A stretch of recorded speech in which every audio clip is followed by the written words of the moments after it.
Okay, what's up, guys? It's your boy Fry, the producer, and I'm just gonna do a quick video on how to export within FL Studio. So, for example's sake, I've got this beat here,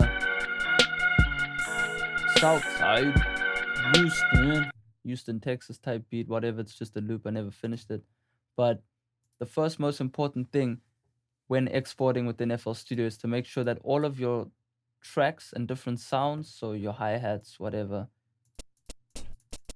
each individual sound, kicks, hi-hats, snares, are all routed to separate mixer tracks. And reason for that is if you were to split your mixer tracks, so if you were to use this option here in Miscellaneous under the rendering tab, you would want FL Studio to understand that you want your kicks, claps, hi-hats, and all of that split, right? You can see the disk size amount. So when exporting, you'll see it'll export a separate waveform for every single track you have in your sequence. Cool. Next most important thing is obviously to make sure that if you're sending a beat out to be mixed by someone else, you would want to kind of leave it at -6 to give the engineers and everyone else space to make the beat louder. It just makes it easier for the rapper to record on a track that's not heavily mashed to 0. You know what I mean? But that's only if you were sending it out to somebody. If you were exporting it for the sake of, putting it on YouTube, putting it on SoundCloud, you'd obviously want to mix it to as loud as possible, without ruining your dynamics. But that's also another story. Okay.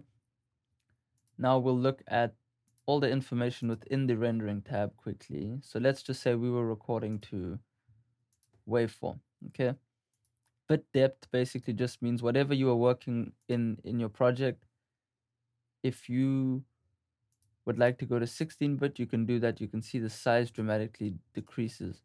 But some people argue that, you can hear the difference between these, but really you can't. But, if you're sending it to someone, just export it at 16-bit. They won't care and they won't worry too much. Unless you're sending it to be mixed off, then you'd want to give it to them at 24-bit and they can render it down to 16-bit.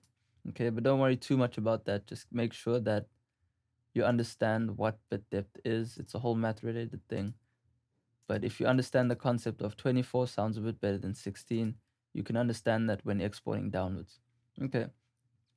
So now if we were to export to MP3, directly to MP3, so let's just say you had a mastered song within FL Studio, you would want to export it at the highest possible quality.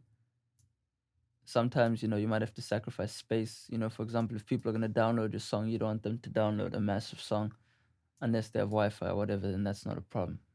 In our country, data is expensive, so you might want to sacrifice quality for accessibility sometimes. But 320, best quality. That's CD quality these days, or mixtape quality. Okay. Next thing, which is important, is dithering.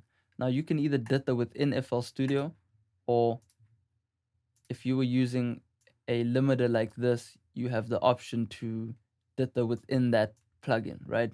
So basically what dithering means is if this project is running in 24-bit and we were going to export it to MP3, we would want to dither, okay?